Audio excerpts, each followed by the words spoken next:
All right, all right, all right. I just want to make sure for a couple of things. Welcome, guys. How's everybody doing?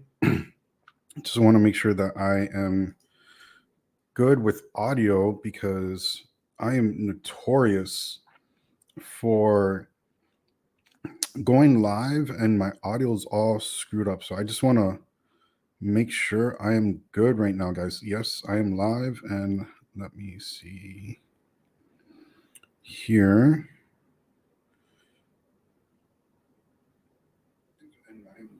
We are good.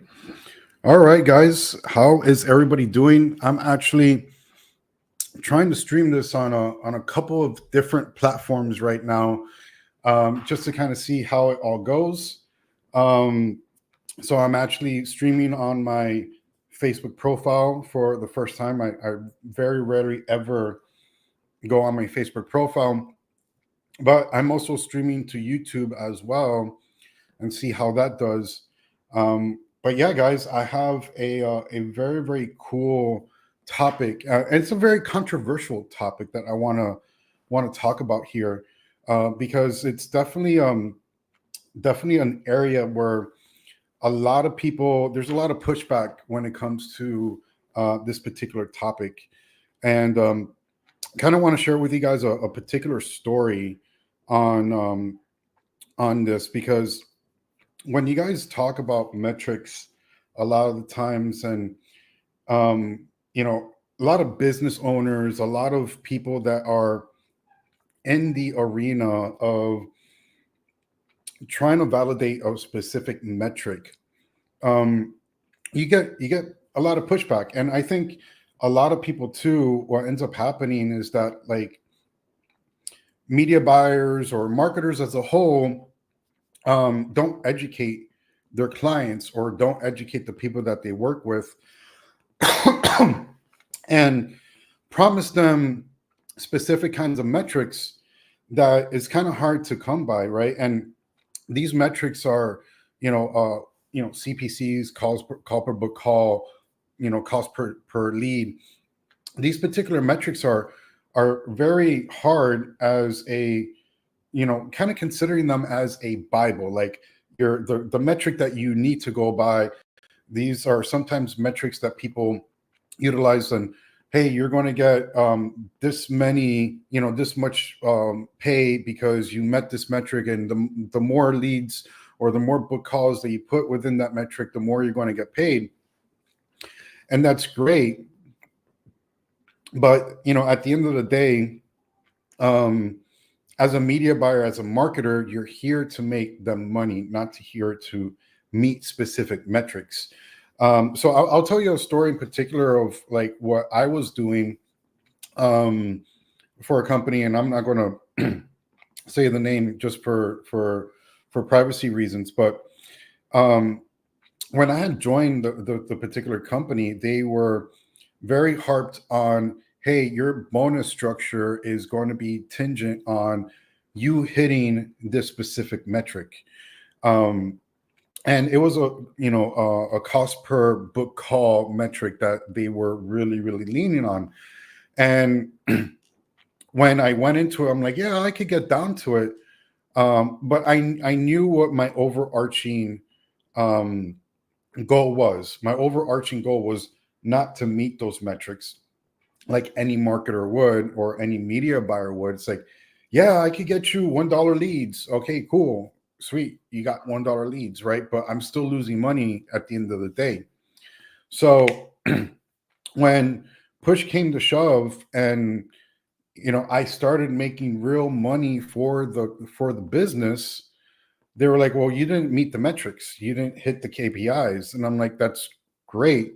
I totally understand that. But what ends up happening is like I doubled your sales. So like I understand you want me to hit that metric, but I doubled your sales. And I get it. I won't get a bonus because of that. That's perfectly fine, right? But at the end of the day, they got more sales, right? So through that entire process, um, I start realizing something. For one of my older employ companies that I worked for, and we were all about the number of leads per day. Like, and we will be in the morning meetings every single morning being like, hey, we got 4 million leads now. You know, we ended up growing our lead list by 2,000 leads yesterday and this and that. And then again, that's all great. That's a great metric to kind of show, progress. But I consider those a vanity metric at the end of the day, because the thing is like, even though you're wanting to hunt for the leads, you're wanting to hunt for as many book calls as possible, you're trying to get your CPC within a certain range and your CPMs within a certain range. All I know what ends up happening when you're running things on a lead objective or a schedule or whatever, um, the kind of people that you're getting through your funnels at the end of the day are not the best quality, right? And we hunt for the cheapest number of leads here, left and right, but what ends up ultimately happening is that on the back end, the revenue doesn't reflect it, right? So when I say that like a cost per book call is a fake metric, I pretty much stand by that, right? Because at the end of the day, when we really look down at the numbers, when I really looked down on these businesses and saw what they were doing, how they were doing it, and what we were able to get as far as the quality of people that came in through to a sales team, we come to find out that the cheaper the leads, the more the sales team actually complains, because we're just getting people to book a call and not necessarily that they're actually qualified for it. So when push came to shove, and we started really working on getting better quality people through these video sales letter funnels, better quality people getting to the sales team, we saw a shift in our cost per lead and our cost per book call. What was that shift? Well, it ended up being a little bit more expensive. Right now, when it comes to a cost per book lead or a cost per book call, I've seen leads $5, $10, but then when I went for quality, I will see my leads 25, 30, $40 a lead. And that kind of reflected in the kinds of people that actually came through our sales process. So when you kind of look at the metrics and you're adamant about a cost per lead, you got to look at the other metrics that kind of make a huge difference.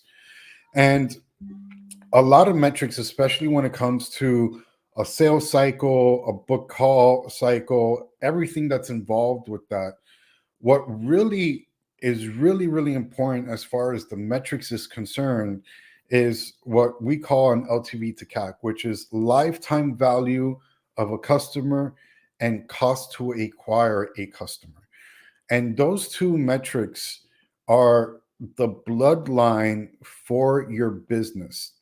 And let me explain why, right? For a cost per book call, you could be running 20, $250, $350. I've seen instances where it's been $500 a book call.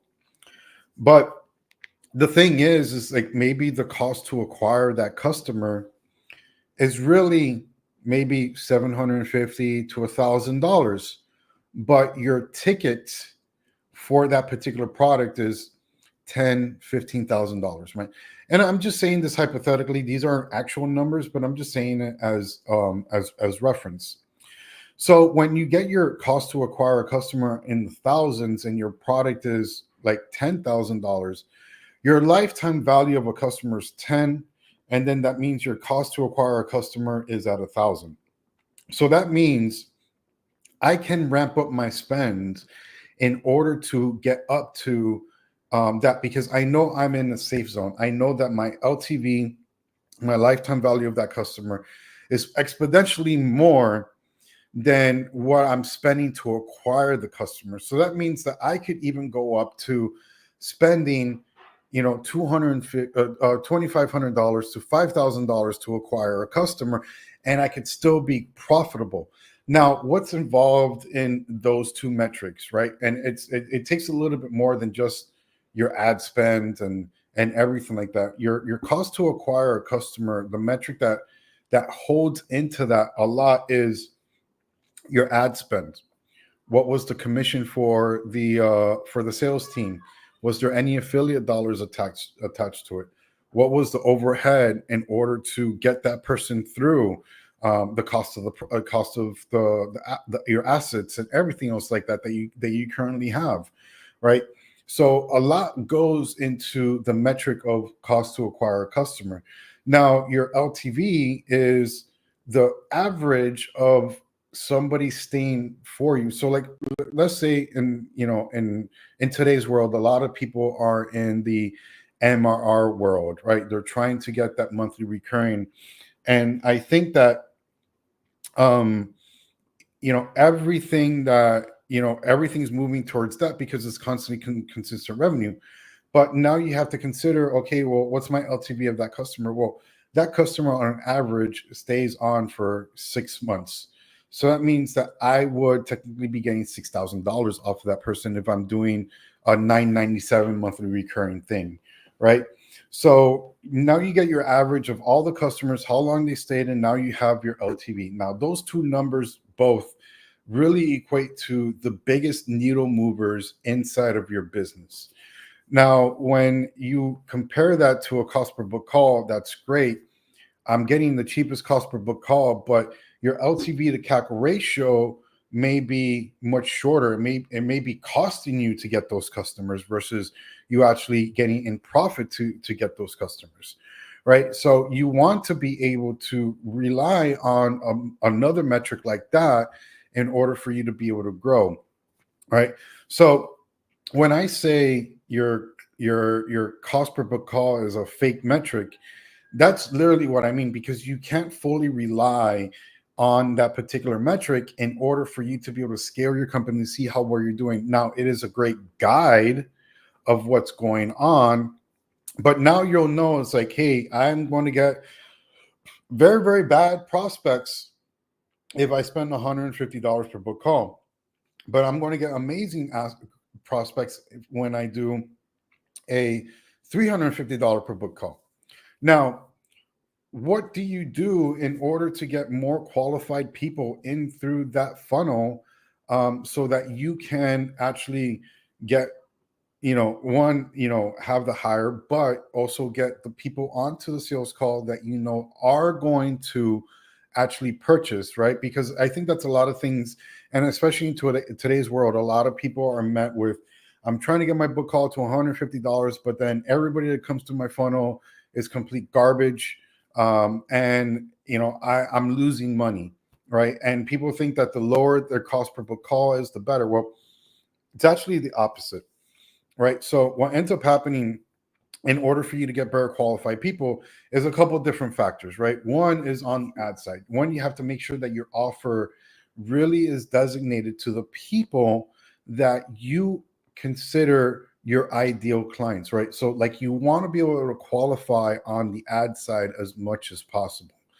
And when you do that, your cost per click is going to go up, your CPM is going to go up. You're going to see these two metrics start rising because yes, you're going to be getting people that are more specific to your offer. And that's ultimately what you're going to want to see. You're going to want to see highly targeted people. The other spot where you really want to be able to, qualify these people, and again, it's going to raise up your cost per book call, it's going to raise up everything, right? Is the actual survey on the video sales letter funnel. So when they land on your video sales letter funnel, the next page that they land on is going to be a survey. And I highly recommend that happens first before they even book a call, because you're going to get to qualify or disqualify these people depending on their answers. So what you end up doing is that you end up qualifying these people through the survey. And what you're going to do is that now whoever is qualified is going to land on the book call page and is going to land on the thank you page. And then there is where you get a definite book call that they land on the thank you page. So now because of those two factors, now you're going to get an uptick and rise of your cost of your CPC, your CPMs, your CPLs, and also your cost per book calls, your CPBs, right? So when you take a look at these metrics, don't harp 100% on your cost per book call, your cost per lead, your CPCs, your CPMs.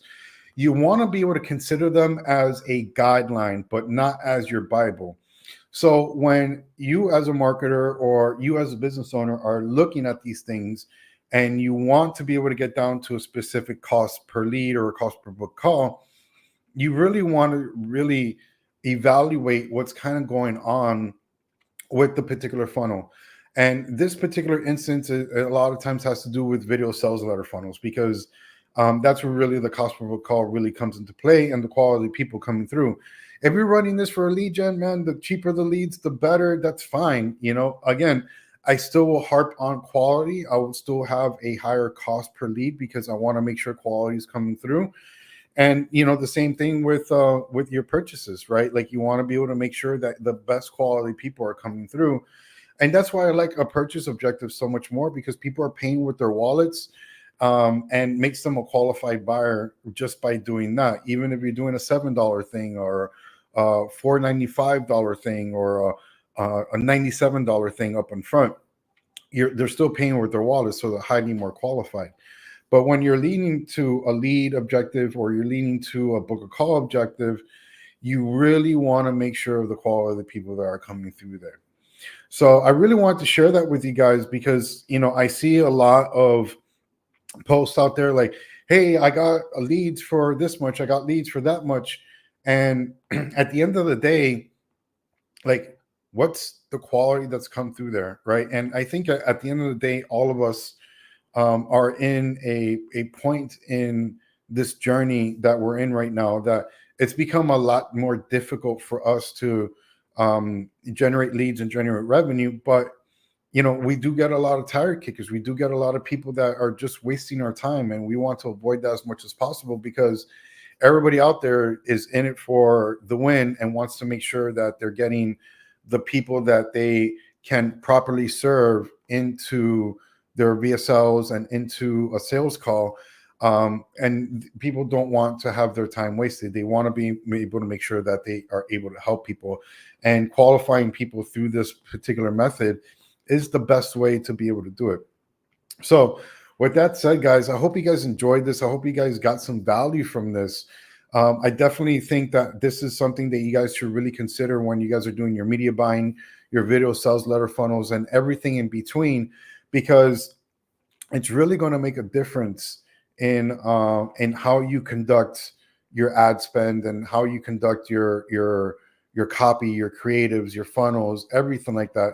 Everything's going to revolve around this. So with that said, guys, I hope you guys enjoyed this. I hope that you guys got some value off of it.